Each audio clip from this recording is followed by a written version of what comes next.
টাঙ্গাইলের ঘাটাইল উপজেলার লেকপাড়া ও আনেহলা ইউনিয়নের বিভিন্ন এলাকায় বৃহস্পতিবার 23শে অক্টোবর বিএনপি চেয়ারপারসনের উপদেষ্টা সাবেক এমপি ও মন্ত্রী লুৎফর রহমান খান আজাদ জনগণের সঙ্গে সরাসরি সংযোগ স্থাপন ও লিফলেট বিতরণ করেন।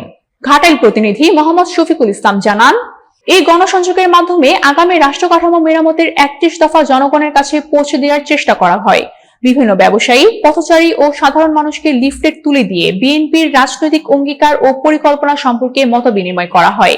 গণসংযোগে উপস্থিত ছিলেন কেন্দ্রীয় নির্বাহী কমিটির সদস্য মাইনুল ইসলাম, টাঙ্গাইল জেলা বিএনপির সাবেক সহসভাপতি মঞ্জুরুল হক মঞ্জু, উপজেলা বিএনপির সাবেক ভারপ্রাপ্ত সভাপতি তোফাজ্জল হক সেন্টু, সাবেক সাধারণ সম্পাদক আ.খ.ম. রেজাউল করিম, যুগ্ম সাধারণ সম্পাদক আবু বকর সিদ্দিক, পৌর বিএনপির সাবেক সাধারণ সম্পাদক ফারুক হোসেন ধলা, যুবদলের সাবেক সভাপতি শহীদুল ইসলাম শহীদ, সাবেক ছাত্রনেতা মোহাম্মদ শামীম মিয়া, উপজেলা যুবদলের সাবেক সভাপতি রফিকুল ইসলাম দুলাল, মোস্তাক আহমেদ সাগর, হুরুম মাসুদ সিদ্দিকী, ইয়াসির আরাফাত শাওন, হাসানুজ্জামান তরুণ, মোহাম্মদ আফজাল হোসেন সহ বিএনপির অঙ্গ সংগঠনের অন্যান্য নেতাকর্মীরা।